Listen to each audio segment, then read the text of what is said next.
Let me get one thing straight. I did not ask to be a king. I asked to be a horse breeder. But my father said, "Timur, you have the spine of a jellyfish and the ambition of a house cat.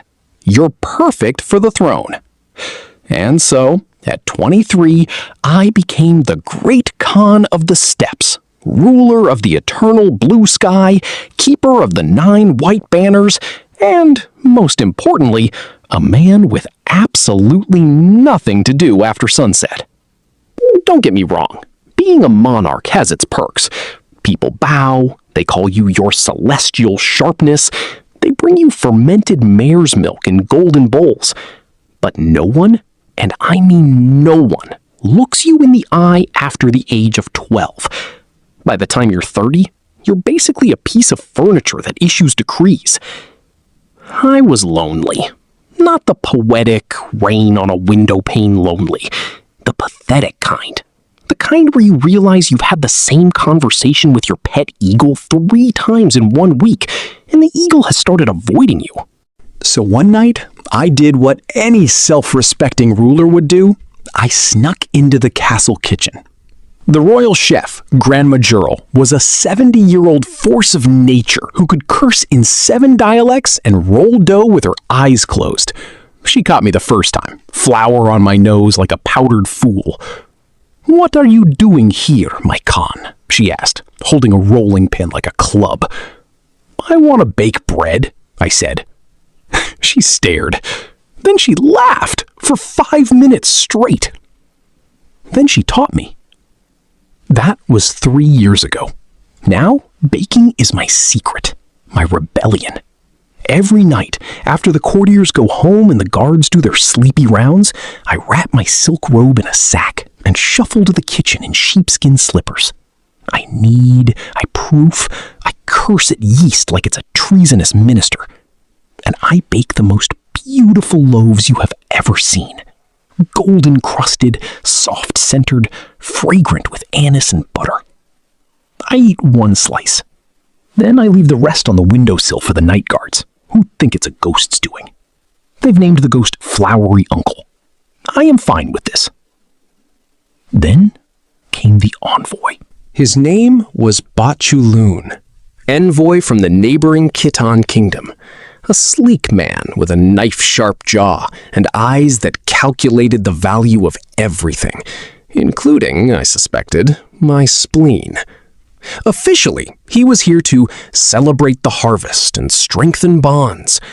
Unofficially, every spy in the Eastern Steppe knew the Khitan were sniffing for weakness.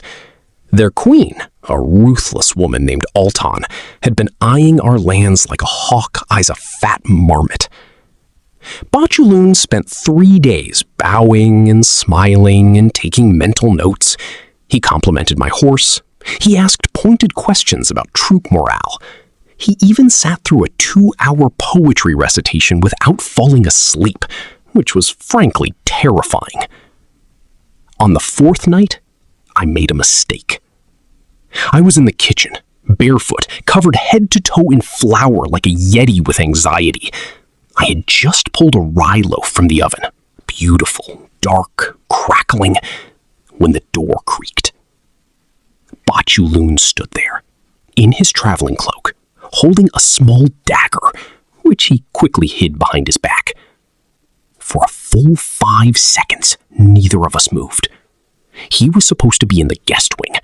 I was supposed to be in my royal chamber, dreaming of tax reform. Instead, we were both somewhere we shouldn't be. Me in flour, him in betrayal. He recovered first. "Your Majesty," he said, voice smooth as poisoned honey. "What an unexpected location." "I sleepwalk," I said. "You sleep-bake?" "It's a rare condition, very serious. The court physician is baffled." He stepped closer, the dagger now fully hidden. Badly. It was poking out of his sleeve like a guilty exclamation point. His eyes swept the kitchen, the dough rising under linen cloths, the cooling racks full of bread, the half-eaten loaf on a stool. Then he looked at me. really looked. Not at my crown or my robe or my title. At me. A flour-dusted, sleep-deprived man in sheepskin slippers holding a bread peel like a lance. "You're alone," he said. Not a question. "I'm always alone," I said. Then bit my tongue. Kings don't say things like that. Kings say things like, "The steppe wind favors our banners," and "Let us consult the shamans." Bachelun didn't say anything. He just walked to the counter, set down the dagger, yes, right there on the garlic board, and picked up a ball of dough I hadn't yet shaped. "This is overproofed," he said. "Excuse me?" "Your dough. It's too wet. You didn't account for the humidity in the kitchen." Amateur. I was about to have him executed for less majesty, and also for hurting my feelings. But then he started kneading, and he was good. Fast, efficient, his long fingers folding and pressing like a musician playing a somber song. "Where did you learn that?" I asked. He didn't look up. "My mother was a baker. She died when I was 10. The Khitan court took me in, trained me as a spy. I haven't kneaded bread in 20 years. We stood in silence. The fire crackled. The rye loaf steamed. Then I said, "That's the saddest thing I've ever heard. And I once watched a minister cry because his horse looked at him funny." Bachelun laughed. It was a small, rusty sound, like a gate opening for the first time in years. That night, we baked 3 loaves together.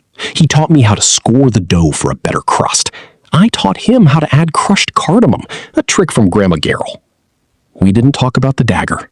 We didn't talk about the Khitan queen or my vulnerable kingdom, or the fact that he had probably been sent to find evidence of weakness. At dawn, he wiped his hands on a cloth and said, "I'll return tomorrow." "For more espionage?" I asked. "For the sourdough starter. Yours is excellent, and I want to steal it." He smiled. It was the first real smile I'd seen from him. It made him look less like an assassin and more like a man who had forgotten he was allowed to be happy. Over the next 2 weeks, Bachelun and I developed a routine. By day, he played the part of the calculating envoy, asking about grain stores, troop numbers, the loyalty of my generals. By night, he stole into the kitchen, and we baked.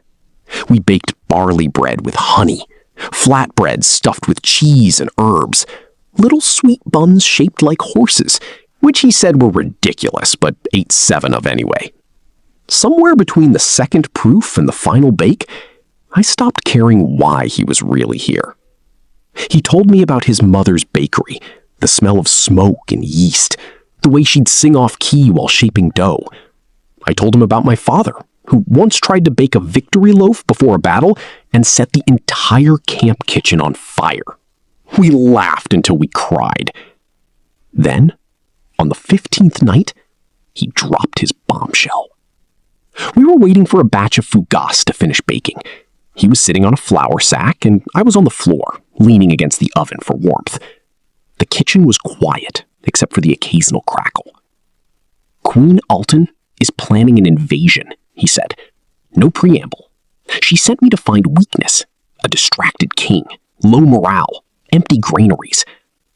"I know," I said. He blinked. "You know?" "I'm the king of a spy network, Bachelun. My agents intercepted your messages on day 2. I knew about the dagger. I knew about the coded letters. I knew you were reporting back every 3 days." His face went pale, then red, then pale again.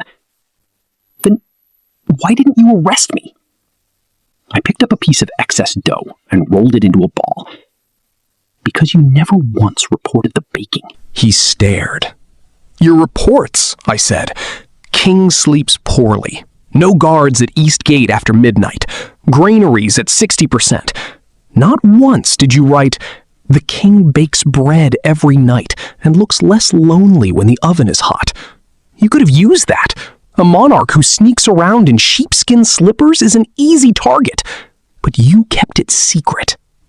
Bachelun was very still. Then he said, very quietly, "I didn't want them to laugh at you." No, I said. You didn't want them to know that a king who bakes bread is still a king, still someone worth protecting. The Fougas chose that moment to pop in the oven, shooting a puff of steam into the air like the universe's most dramatic punctuation. He kissed me, flour and all. I kissed him back. It was awkward and smelled of yeast, and his nose was cold, and I'm pretty sure I had a bit of dough in my ear. It was also the best kiss of my life. Afterwards, he pulled back and said, I have to return to Khitan tomorrow. Altan will demand a report. Then give her one. What should I say? I thought about it. Tell her the granaries are full. Tell her the troops are loyal. Tell her the king is eccentric but beloved. And tell her, if she still wants to invade, that the royal kitchen now produces the finest bread in the steppe, and that her soldiers will have to get through 300 loaves before they reach the throne room. That's not how military strategy works. I'm a baker, not a general. And neither are you, by the way. You're a baker's son who got lost on the way to the oven. He laughed again, that rusty gate sound. Then he said, What about us? You'll come back. Will I? You haven't tasted my new recipe for black bread with smoked salt. You'd be a fool not to. He left the next morning.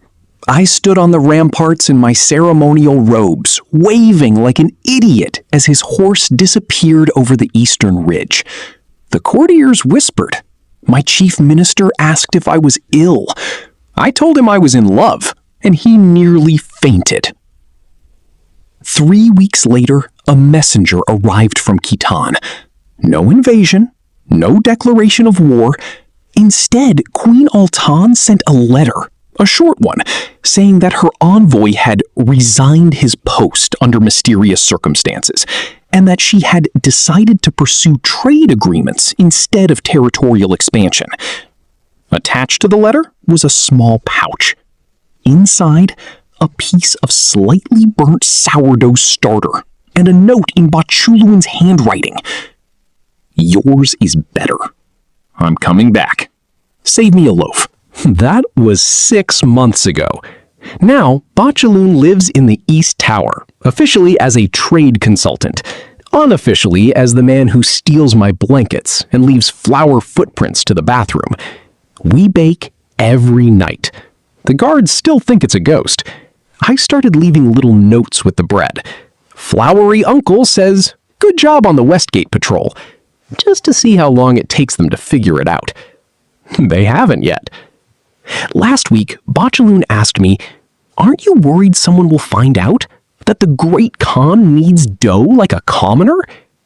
I looked at him.